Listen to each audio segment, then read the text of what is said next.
Are you one of the few? 8 signs you possess a rare mindset. The privilege of a lifetime is to become who you truly are. Carl Jung. In a world where conformity is the norm, possessing a rare mindset is both a gift and a responsibility. If you've ever felt like your thoughts run deeper, your insights cut sharper, or your perspective doesn't quite fit the mold, this video is for you. Today, on Spiritual Wisdom, we're exploring 8 signs you may be one of the few with a truly rare and powerful mind. As you listen, reflect on your own journey and ask yourself, do I see the world through uncommon eyes? Comment below which sign resonates most with you. And don't forget to like, subscribe, and share this video with someone else on the path of awakening. Let's grow together. Sign 1. You think in patterns and connections others miss. You think in patterns and connections others miss, not because you're trying to, but because your soul has always been wired that way. While most people interpret life as isolated events, you naturally perceive meaning across time, emotion, and space. You don't just see what is happening, you understand why it's happening, where it's going, and how it connects to something much deeper. This rare ability is known as introverted intuition, a cognitive function Carl Jung believed was one of the most mysterious and powerful tools of the unconscious mind. You're not focused on surface-level information. Instead, your mind is tuned to symbols, signs, and synchronicities that others overlook. You read between the lines, not just of what people say, but how they say it, their tone, the pauses, the history behind their words, and the emotional residue they try to hide. You feel the future forming in real time.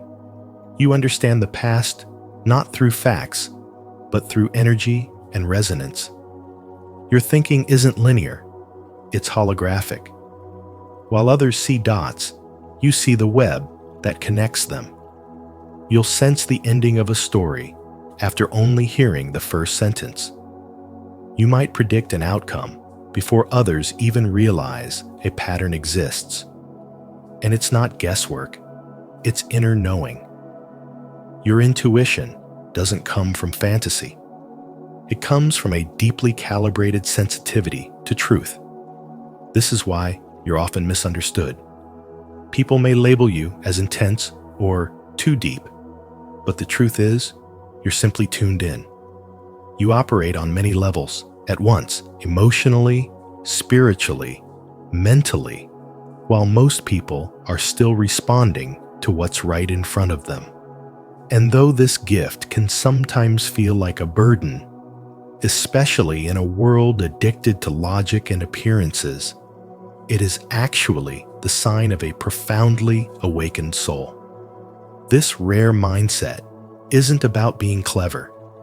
It's about being connected to yourself, to collective consciousness, to subtle realms that science hasn't yet fully measured. You're not processing facts. You're absorbing meaning. You pick up on undercurrents of truth before words even form. You walk into a space and instantly sense tension or harmony.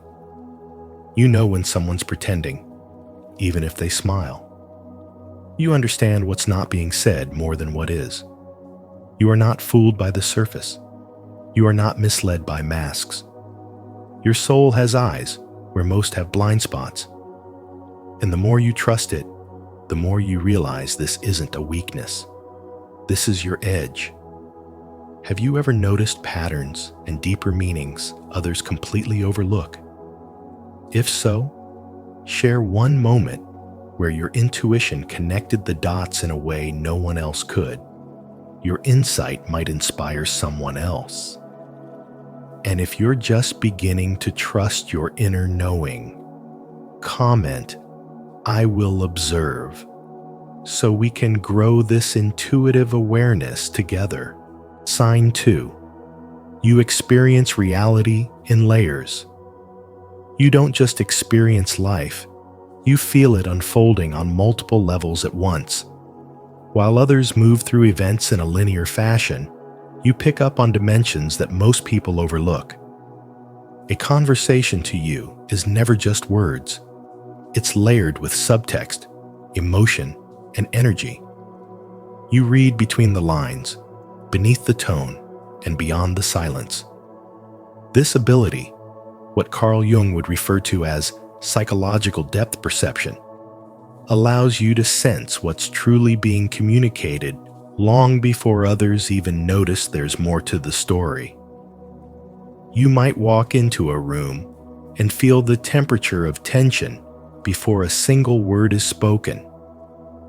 You notice when someone's smile doesn't reach their eyes, when their words don't match their energy, and when something feels off, even if everything appears fine on the surface. But the moment you try to explain what you see, you're often met with confusion, skepticism, or subtle dismissal. People say you're overthinking or reading too much into things, when in fact, you're not reading too much. You're simply reading deeper. It's not your logic that's flawed. It's their lens that's too narrow to see what you see. You're processing data that doesn't show up on their radar. This makes expressing your insights feel like trying to describe color to someone who's only ever seen in black and white. And while your thoughts may seem random or abstract to others, they are actually grounded in intuitive truth, rooted in symbols and emotional patterns you've learned to recognize over time, often without even knowing how. A moment in daily life brings this into focus. In a team meeting, your manager enthusiastically announces a new direction, and everyone nods in agreement. But you feel the undercurrent shift. You see the flicker of doubt in someone's eyes, the forced smile on another's face, the restless tapping of a colleague's fingers. Later, when you speak up and say, "I don't think everyone's aligned with this," you're met with a patronizing response like, "Let's stay optimistic." Your insight is shelved as negativity, even though you just read the room with surgical precision. Carl Jung would say, this is the burden of the intuitive. Their truths arrive ahead of time, misunderstood by a world that hasn't caught up yet. You live in a space where meaning is never flat. You hear what's not being said. You feel what others repress. You perceive not just facts, but the emotional architecture behind them. And because this way of thinking isn't shared by the majority, it can feel lonely. But your soul isn't here to blend in. It's here to illuminate what lies beneath. Even if others don't understand how your mind works, you must trust its guidance. You see reality in patterns, in archetypes, in subtle cues that hold immense wisdom. You are decoding truth that lives in silence, sensing shifts before they unfold, and translating the unconscious into clarity, just as Carl Jung described in his work on the psyche. So hold on to this. Your ability to experience reality in layers is not a flaw. It is spiritual intelligence in motion. The fact that others can't follow your insights is not a sign that you're wrong. It's a sign that you're rare. Let their confusion remind you that you're tuned into a deeper frequency. And while it may isolate you at times, it also positions you as a guide for those ready to see beyond the surface.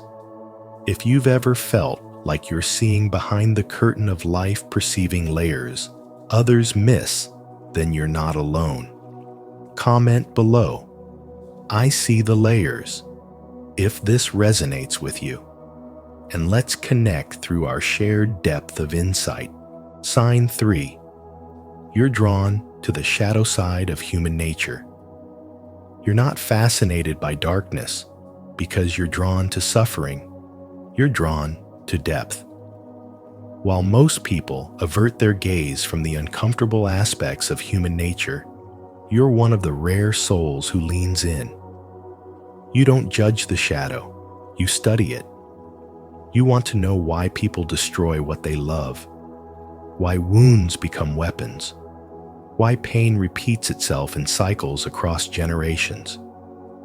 You walk toward the very things others suppress because you understand that truth doesn't just live in the light. It hides in the dark corners of the psyche, in the unmet needs, the unspoken fears, the unhealed memories. Carl Jung once said, "Until you make the unconscious conscious, it will direct your life and you will call it fate." And you live by that. You don't want to be a puppet of your past. You want to be free, and freedom only comes through self-awareness. There's nothing morbid about your curiosity. It's spiritual. To explore the shadow is not to glorify pain, but to rescue the parts of yourself that were abandoned in it. You don't romanticize suffering, but you understand its spiritual purpose. You know that emotions like rage, envy, and shame are not evil. They are messages. They are symptoms of the soul calling for integration. You've stopped pretending to be fine. You've stopped chasing perfection. Instead, you're choosing wholeness. And wholeness is messy. It's contradictory. It's beautiful and brutal all at once. But you've realized something sacred. You cannot become who you truly are by rejecting the parts of you that once protected you. Your ability to hold both darkness and light in the same breath is not weakness, it's mastery. While the world clings to toxic positivity and shallow affirmations, you're digging deeper. You want to know where the pain began. You want to trace the thread of trauma back to its origin, not to wallow in it, but to untangle it. You're not afraid to sit in silence, to feel the discomfort, to meet yourself in the raw, unfiltered truth of your being. That's where the real spiritual growth happens, not in bypassing the shadow, but in understanding its language. You've learned that the shadow is not your enemy, it's your mirror. It shows you what's unresolved, what's unconscious, and what's begging to be brought back into the light of awareness. This rare mindset doesn't come from surface-level self-help or spiritual cliches. It's earned. It's built through lonely nights, painful awakenings, and choosing again and again to be honest with yourself. You don't need the world to understand you because you're learning to understand yourself. And as you do, something incredible happens. Compassion deepens, judgment fades, and your presence becomes healing not because you fix others, but because you've held space for your own humanity. That is the essence of spiritual power. Not control, not performance, but the quiet courage to face what others deny. And that's what makes you rare. Don't forget to subscribe for more wisdom on embracing the shadow, understanding the depths of human nature, and turning unconscious patterns into conscious power. Sign 4. You feel like you're speaking a different language. You speak in symbols, in emotion, in metaphor, and in silence that holds more meaning than 1,000 words ever could. While others rely on facts and bullet points, your mind weaves concepts into stories, impressions, and spiritual truths that can't be neatly summarized in casual conversation. You aren't trying to be mysterious. It's simply how your soul processes reality. And yet, time and again, you find yourself hitting a wall of misunderstanding. People look puzzled, not because you're unclear, but because they can't perceive the emotional and symbolic language your psyche naturally speaks. This disconnect creates a kind of psychological loneliness, an ache that comes from knowing your thoughts are not just different, but often incomprehensible to those who live on the surface. So you start to pull back. You shorten your sentences.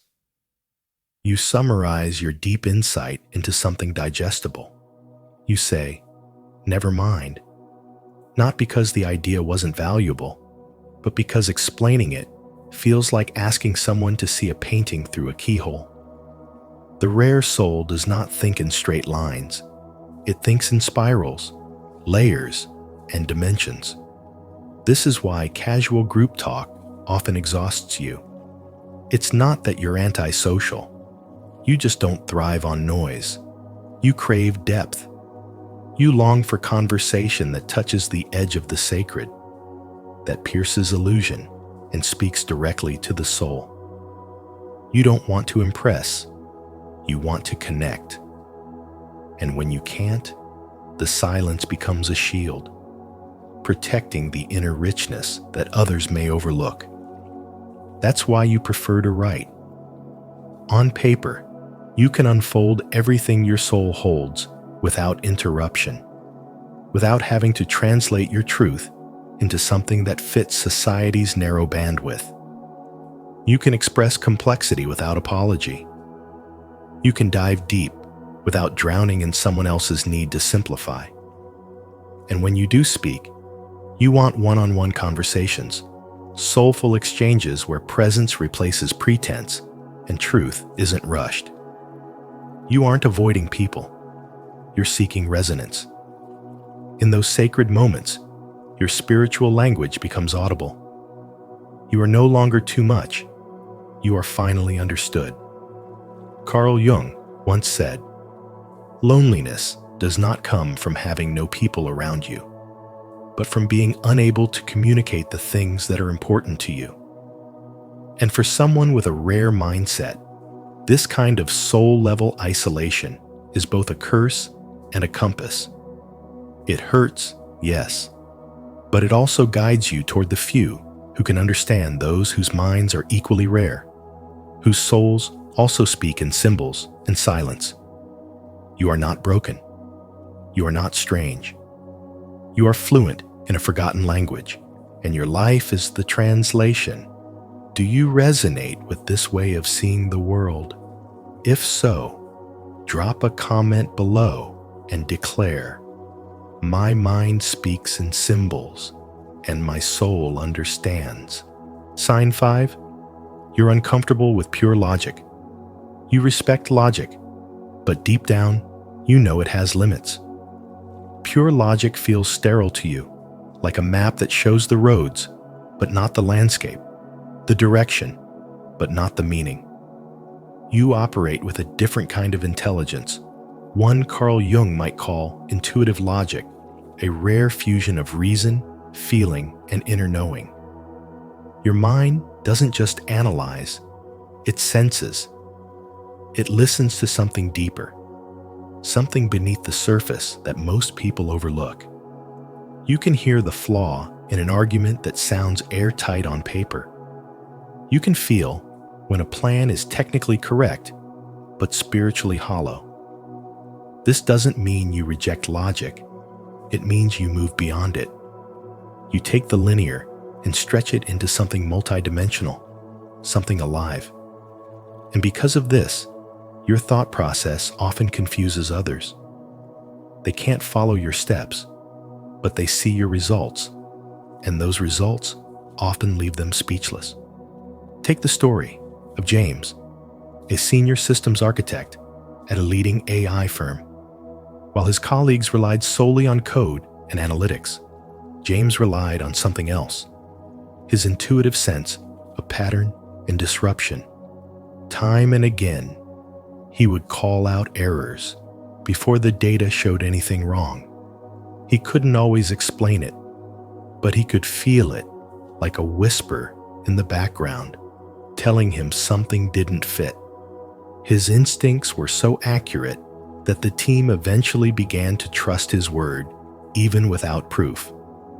And here's the twist.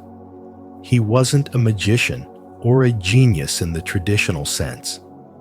He had simply learned to trust his soul's intelligence, that inner voice that Carl Jung believed speaks not through facts, but through symbols, synchronicities, and feelings that logic alone cannot decode. You might find yourself in similar situations, surrounded by people who value rationality above all else. You often notice what they don't.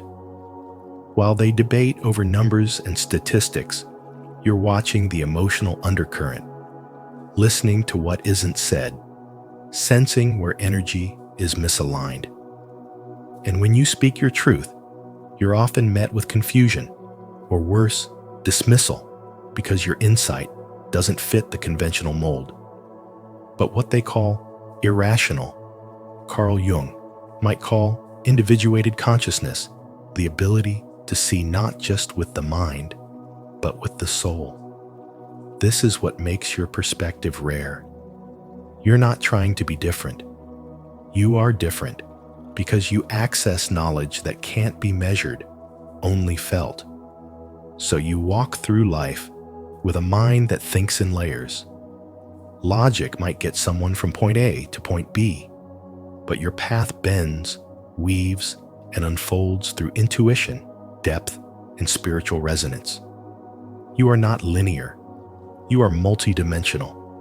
And while others seek control through formulas, you find meaning through truth, often uncomfortable, often misunderstood, but always deeply real. In this world obsessed with speed, efficiency, and evidence, your inner compass may seem strange, but it is exactly what's needed. Because where logic ends, your kind of wisdom begins. If pure logic feels too shallow, and you trust your deeper intuitive sense, let your voice be heard. Comment: I trust intuitive logic if this resonates with you. Or, I see it differently if you have another view. Sign 6. You see through social masks effortlessly. You intuitively see through people not just their words or their smiles, but the subtle inconsistencies between what they say and what they feel. While others are captivated by appearances, you're already attuned to energy.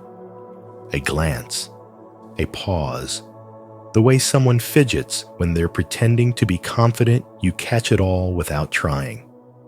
You don't just read body language, you read souls.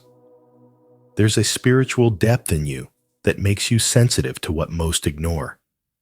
It's as if your mind has a built-in radar for truth. You can sense when someone is wearing a mask, and more importantly, you understand why that mask exists. You know it's not always deception. Sometimes it's protection. People wear masks because they're afraid, because life has taught them that authenticity can be dangerous, because trauma told them silence was safer than expression. And you, having felt your own scars, never judge. That's why people are drawn to you. They talk to you and suddenly reveal things they've never told anyone, because your presence invites honesty. You're not trying to fix them. You just hold space with such spiritual stillness that they begin to take off their own masks sometimes without realizing it. But this gift is not without weight. Social events can drain you. Shallow conversations feel loud. Pretending to laugh when the room demands it. That's not you. And the exhaustion you carry after those interactions isn't just from people. It's from the emotional tension you unconsciously absorb. The world often celebrates surface charisma, but you crave soul-level connection. You're not here to impress. You're here to connect. Carl Jung once wrote, "The privilege of a lifetime is to become who you truly are." And you've already begun that journey which is why others sense something different in you. You live with a kind of spiritual integrity that makes people question their own truth. Sometimes they love you for it. Sometimes they resent you for it. But you don't let that change your nature. You don't shrink to make others comfortable. You simply walk through life with the quiet power of someone who sees clearly, feels deeply, and remains grounded in spiritual awareness. You've likely been called too much, too intense, or too emotional. But you know those words come from people who fear their own reflection. You are a mirror, not a harsh one, but an honest one. And that's rare. In a world obsessed with filters and facades, your ability to see through social masks isn't just a personality trait, it's a spiritual calling. You are not here to entertain illusions. You are here to awaken something real, something raw, something human. That's why people feel seen around you. And even if it leaves you tired, even if it makes the world feel heavy, you wouldn't trade this gift. Because you know that truth, no matter how quiet, always holds more power than any performance. If this resonated with you, don't forget to like the video, subscribe to the channel, and share your thoughts in the comments, especially if you've ever felt drained by people hiding behind masks. Let's uncover more truths together in the next sign. Sign 7. You experience existential loneliness. You feel deeply alone, not because you're unloved or unwanted, but because your perception runs deeper than what most people are willing to see. You walk through life carrying a soul that constantly seeks meaning in a world that worships distraction. While others laugh over shallow conversations, your mind wanders to the nature of death, the weight of time, the mystery of existence. It's not that you can't engage with others. It's that most conversations leave your soul starving. And so you find solace not in the noise of company, but in the quiet companionship of books that speak eternal truths, in music that stirs something ancient in you, and in nature, where the wind and trees speak in a language far more real than small talk ever could. Carl Jung understood this kind of isolation when he said, "Loneliness does not come from having no people around you, but from being unable to communicate the things that seem important to you." This isn't a flaw. It's a signal of spiritual maturity. You're not lost. You're awakening. The pain of not being understood isn't a punishment. It's a refinement. Because when your soul begins to evolve, when it starts to detach from the noise of ego, drama, and surface-level life, you're no longer satisfied with fitting in, and you begin to crave resonance. You crave stillness, depth, authenticity. You'd rather have one moment of soul-to-soul connection than a lifetime of empty applause. This is why your comfort comes from silence, why the voices of long-gone philosophers bring more warmth than the loud approval of the crowd. You're not meant to blend in. You're meant to see what others miss, to feel what others numb, to carry a perspective that cuts through illusion. And that perspective can be isolating, but it is also sacred. You've stepped into a space where most won't follow, not because you're better, but because your soul has chosen to remember. You're no longer here to prove yourself, impress anyone, or chase validation. You are here to feel, to understand, to become. And in becoming, you carry a frequency that few recognize, yet many are drawn to. This existential loneliness sharpens your spirit, and it teaches you discernment. It teaches you the difference between presence and performance, between love and attachment, between noise and meaning.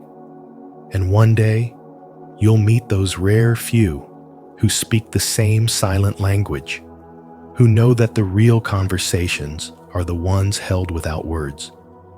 Until then, you are being shaped in the sacred forge of solitude, where the soul is not distracted, but distilled into something clear, powerful, and profoundly rare. What sign spoke to your soul the most? Share your thoughts in the comments. I'd love to know how this rare mindset shows up in your journey. And if this resonated with you, don't forget to like, subscribe, and stay tuned for more spiritual wisdom. Sign 8. You're naturally drawn to transformation. You're not just drawn to growth. You're pulled by something deeper, something sacred, something that demands your complete transformation. Carl Jung called this process individuation, the journey of becoming whole by integrating every fragmented piece of your soul, even the ones you've been taught to fear or ignore. While most people cling to comfort and avoid discomfort like a plague, you lean into it. You understand that real evolution doesn't happen in ease. It happens when your beliefs are shattered, when your ego crumbles, when life strips you bare and asks, "Who are you without all the masks?" And instead of turning away, you step forward because deep down, you know that your soul is forged in fire, not in safety. This is not just personal development. It's not about checking off goals or becoming a more optimized version of yourself. This is sacred work. You're drawn to the kind of growth that tears down the old you so something real can rise. You willingly walk into emotional storms, not because you enjoy pain, but because you see what lies beyond it: truth, alignment, inner clarity. You're the one who chooses solitude when the world becomes too noisy, who questions everything when others blindly follow, who listens to the quiet whispers of intuition, even when logic says no. And it's that rare mindset that makes you dangerous in the best way possible, because you're not here to conform. You're here to become.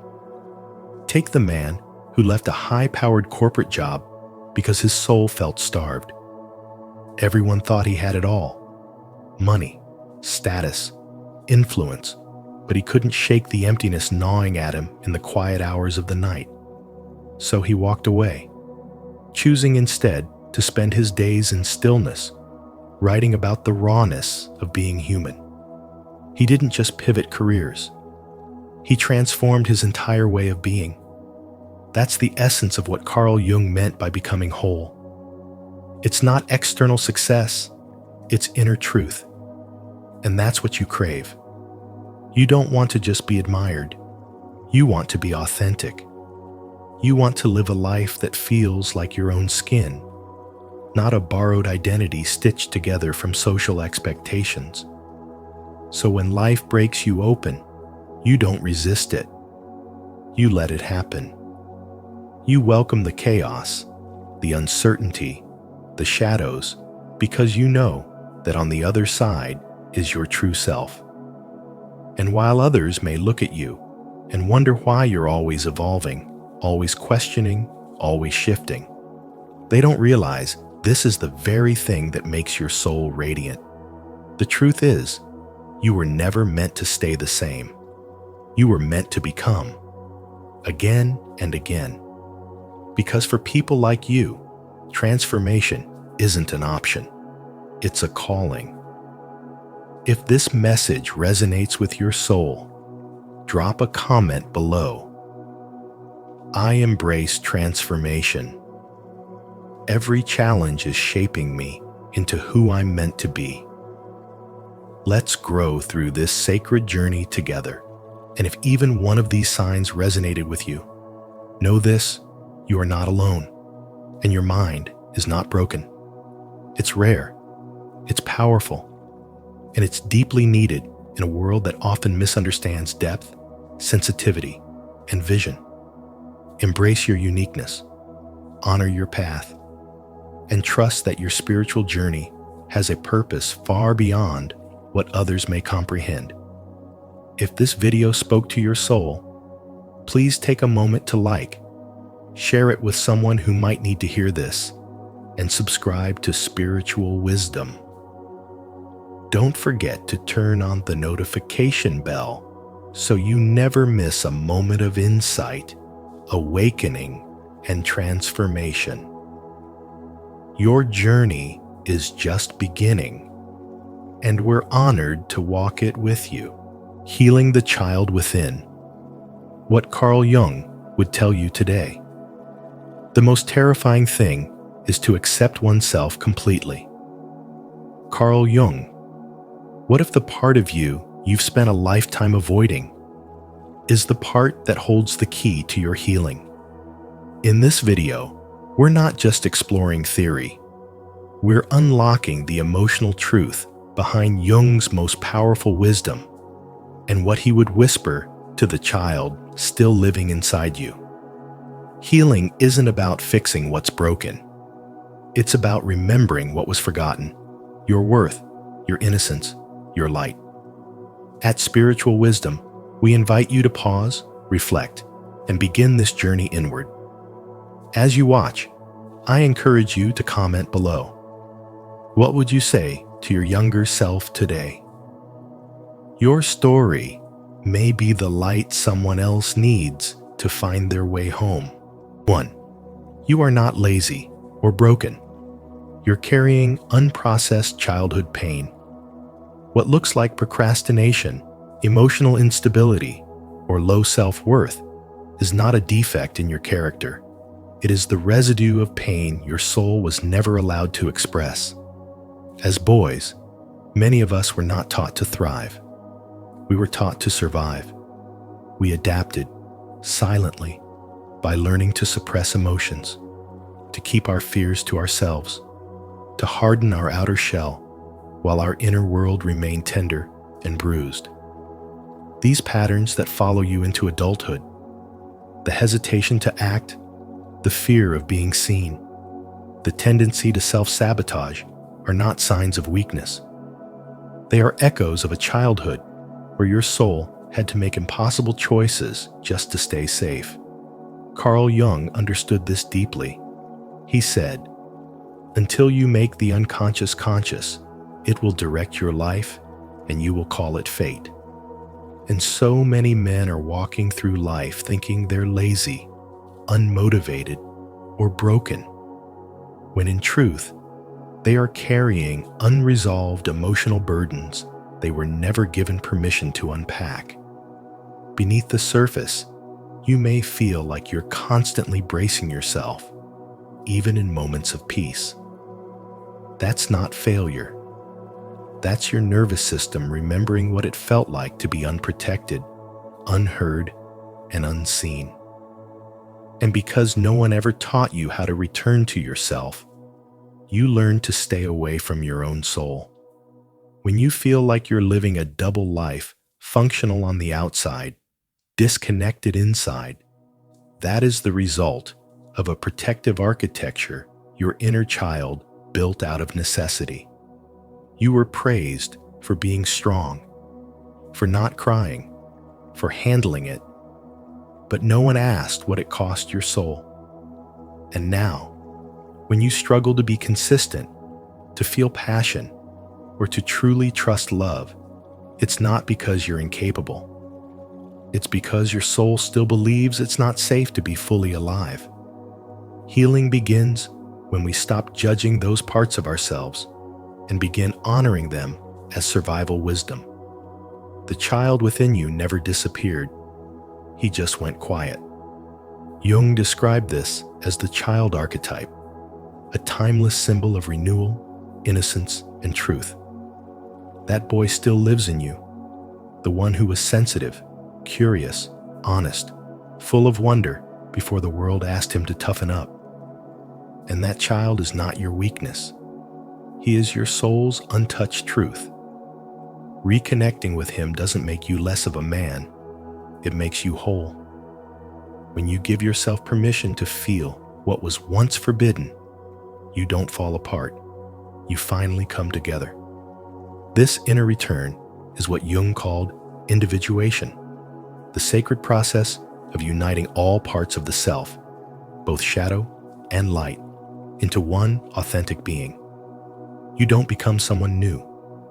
You remember who you were before the world told you who to be. You reclaim your voice, your softness, your depth. You begin to live in alignment with your soul, rather than in reaction to your past. And suddenly, the burden becomes a gift. The wound becomes a doorway. And the pain that once haunted you becomes the source of your strength, your wisdom, and your presence. Healing doesn't mean fixing something that's broken. It means releasing the story that you were ever broken to begin with. The soul doesn't need to be saved. It needs to be seen. And once you see it, once you turn toward the boy within you with love, respect, and understanding, you won't need to chase worth. You'll walk in it. You'll speak from it. You'll lead from it.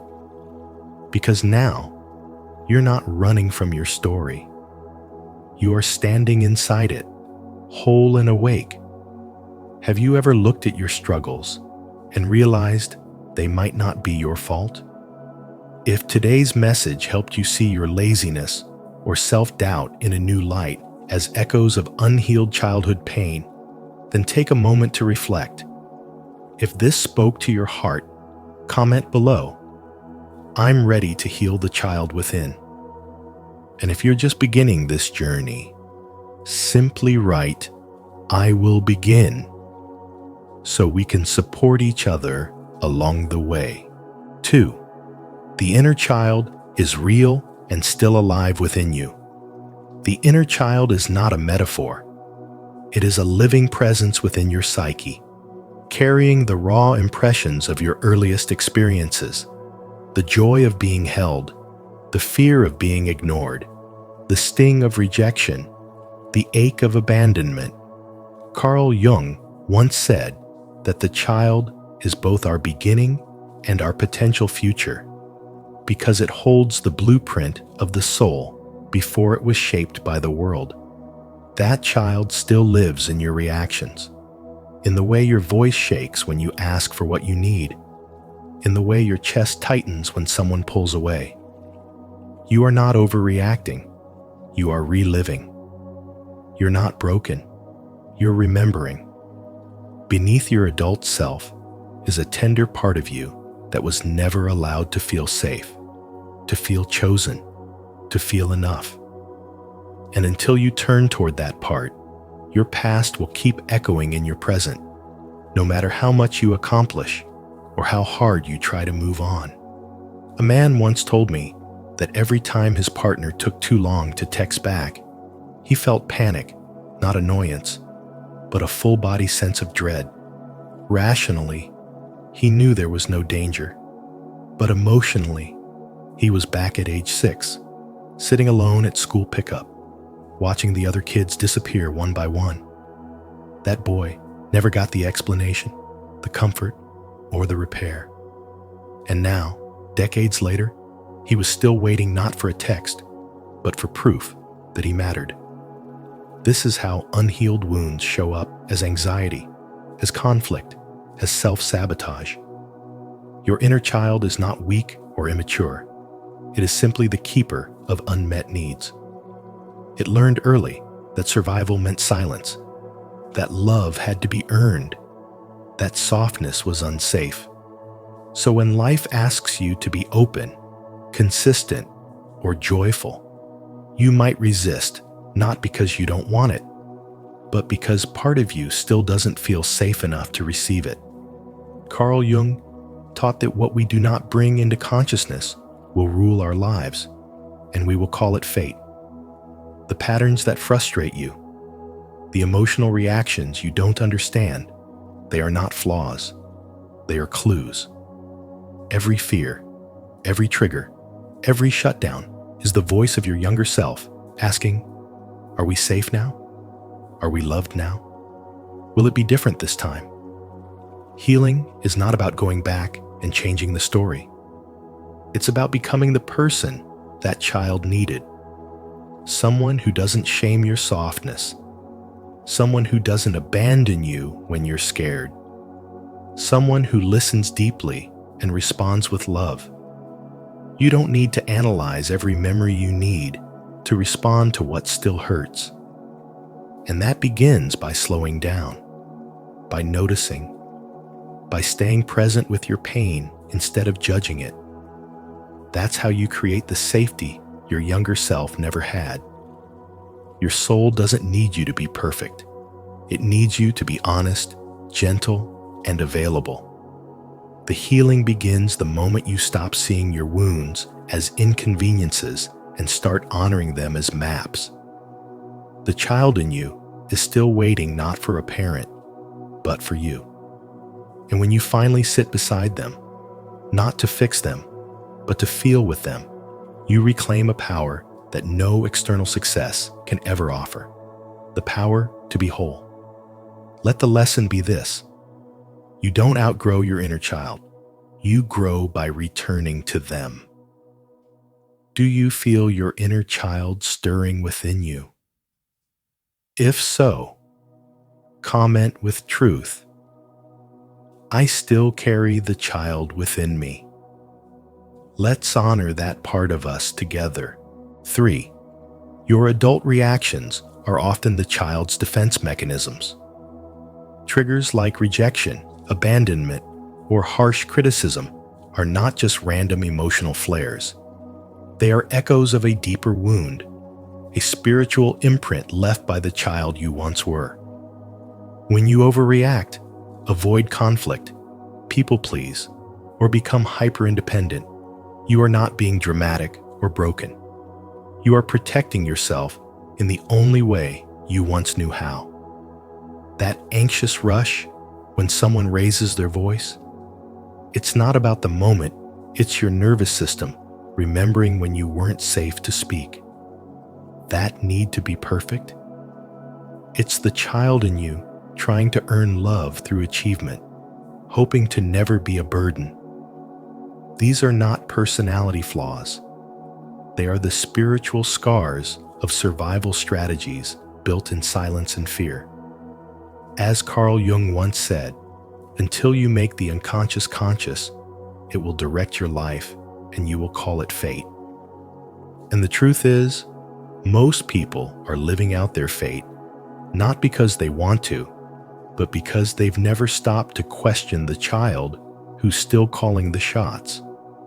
You carry within you layers of spiritual memory that don't age with the body.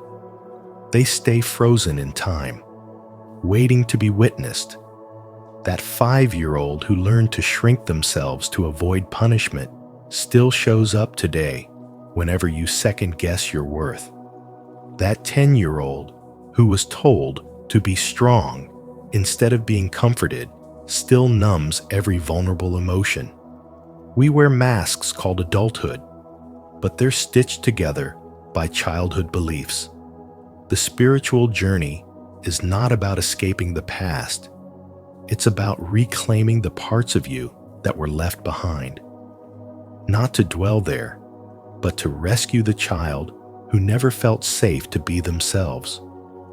Healing begins when you stop asking, "What's wrong with me?" and start asking, "What happened to me?" That's when compassion flows in. That's when your soul speaks louder than your fear. And it's in this sacred return to your inner child that you begin to understand what real strength looks like. It's not in hiding emotions. It's in holding them gently. It's not in being unaffected. It's in being deeply present with your pain. Spiritual healing isn't loud or dramatic. It's quiet, subtle, and often unseen by others. It's the decision to stay with yourself when every part of you wants to run. It's choosing to soothe the inner child instead of shaming them. You start to speak to yourself differently, You're safe now. You don't have to earn love anymore. You're allowed to rest. And every time you speak these words, your soul begins to believe them. There's a reason ancient wisdom tells us the wound is the place where the light enters you. That light is not outside of you. It's the awareness that you are no longer a powerless child. You are the healer now. A man may go through life constantly proving himself, burning out just to feel worthy, never knowing he's trying to impress the absent father in his memory. A woman may give and give in relationships, losing herself each time because she's still trying to earn the love her younger self never received. And it is not until they pause and turn inward to truly look at the child within that they begin to set themselves free. This is the spiritual work beneath all self-help. This is where transformation begins, not in performance, but in presence. And if you can be brave enough to meet the part of you that still trembles, that still grieves, that still waits, you will become something powerful. Not because you fixed yourself, but because you finally listened. If this message speaks to something deep inside you, say it aloud with faith. These patterns once protected me, but they no longer define me. I am healing. I am free. 4. Trauma isn't always what happened. It's what didn't happen. Trauma isn't always loud or violent. It's often invisible, silent, and woven into the fabric of your everyday life. It's not just about what happened to you, but what didn't happen. It's the absence of emotional safety, the lack of tenderness, the void where consistency should have been. When you were a boy, maybe no one told you it was okay to cry, to be unsure, to need. Maybe no one showed up when you were scared, or held you in when the world felt too big. And so, you grew strong on the outside, while your soul quietly adapted, hiding its ache beneath a hardened shell. Now, as a man, you may find yourself driven but disconnected, accomplished but numb, reliable but resentful. You function, you provide, you protect, but inside, something still feels off. That something is the child within you, still waiting for safety, still waiting to be chosen, still waiting to be seen. Carl Jung once said, "The greatest burden a child must bear is the unlived life of the parent." That burden often shows up in your adult life as a gnawing emptiness, a sense that no matter how much you do, it's never enough. You may not remember every wound, but your body does. The way you flinch at intimacy, the way you push through exhaustion, the way you silence your feelings to be the man. These are symptoms of survival, not personality flaws. You were trained to endure, not to feel safe. You were shaped to be useful, not emotionally present. So when love feels suffocating, or being seen feels threatening, it's not because you're broken, it's because your soul never learned that safety was allowed. The child in you isn't weak. He's wounded. And he's not asking you to become someone else. He's asking you to come back, not to dwell in pain, but to reclaim what was lost in silence. Jung believed the soul must integrate the wounded child, not exile him. That means looking at the parts of you that still feel unworthy, that still flinch when someone gets too close, that still shut down when life asks too much. These parts aren't flaws, they're doorways to healing. They speak the language of unmet needs. And you don't need to recall every painful detail to begin, because the pain is already here, showing up in how you love, how you lead, how you escape. The healing begins when you stop running from it, when you make space to listen without shame. Your soul isn't asking for perfection, it's asking for presence. For you to stop abandoning yourself in the name of strength. For you to stop punishing yourself for what was never your fault. You are not lazy. You are not cold. You are not failing. You are carrying an emotional weight that was never meant to be yours. But now, as a man, you have the power to put it down. You have the power to choose differently. You have the power to show that child what safety feels like by no longer ignoring his voice. Healing is not a destination. It's a homecoming. And the moment you decide to listen to the soul you silence just to survive, that's when the real healing begins. If this message speaks to something you never received but always needed, you're not alone. Subscribe to spiritual wisdom and stay connected with a community that honors the silent wounds. Together, we create space for healing, validation, and growth. You are worthy of the care and safety you once lacked, and it's never too late to begin again. 5.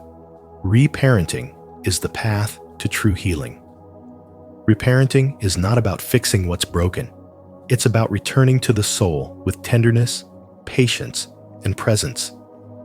It means becoming the safe, loving adult you once longed for, but never had. As Carl Jung said, until you make the unconscious conscious, it will direct your life and you will call it fate.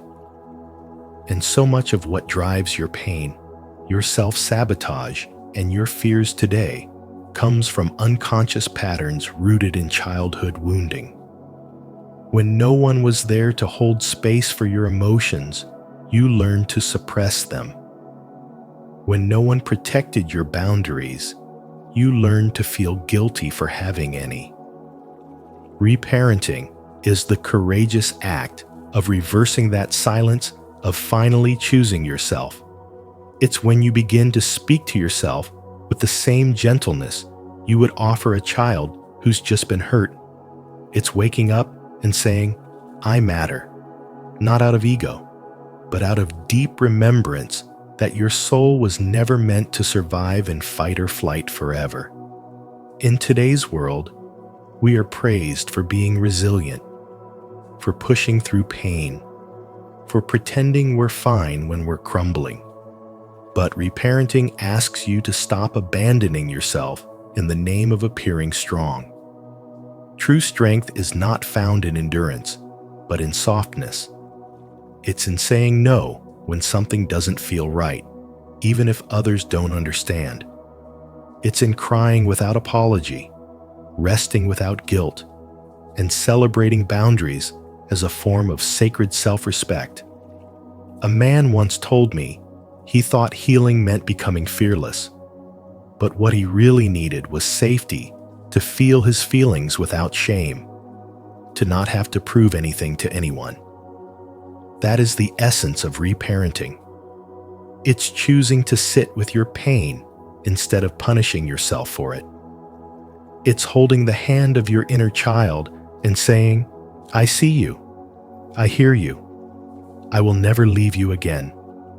In doing this, you are not being selfish. You are becoming whole. Every time you pause before reacting, every time you choose love over judgment toward yourself, every time you allow your truth to take up space, you are rewiring the deepest parts of your nervous system. You are showing your soul that it is finally safe to be seen. And no, healing doesn't mean the past disappears. It means you become so rooted in your present self that the past no longer has the power to define your worth. You begin to walk through life less reactive, more intentional, more anchored in love. That is the unseen power of this journey. Reparenting is spiritual work. It is soul retrieval. It's not glamorous. It's often messy, but it's real.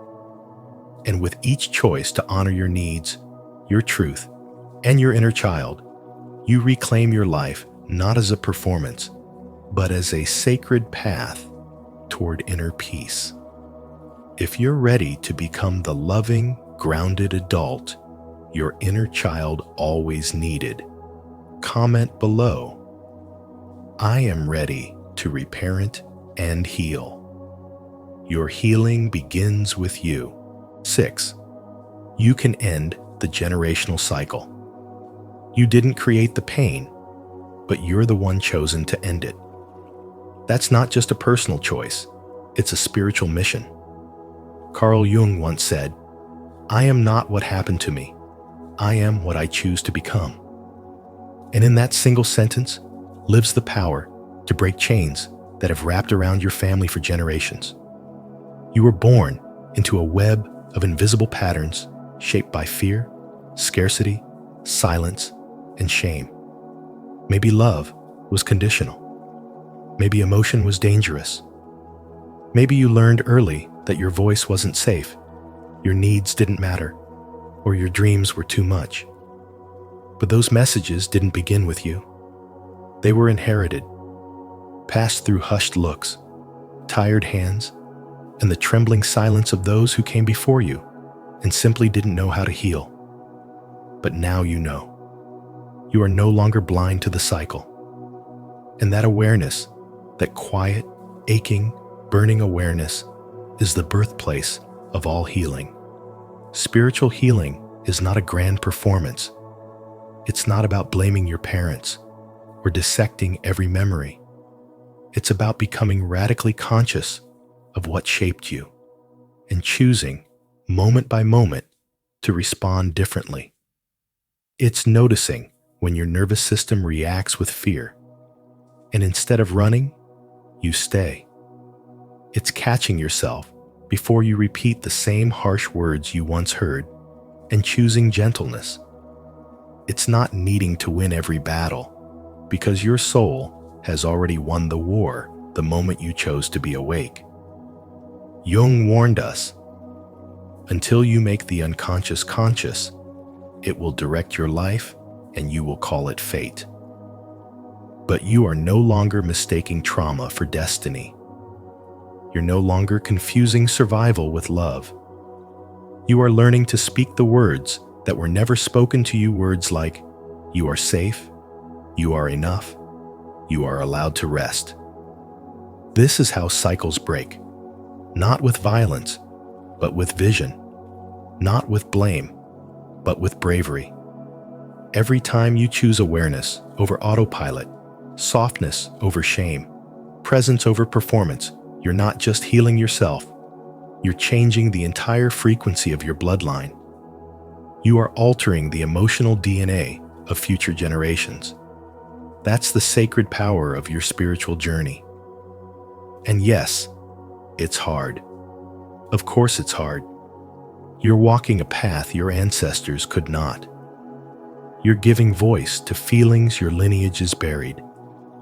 You're becoming what they prayed for in silence, even if they didn't have the words.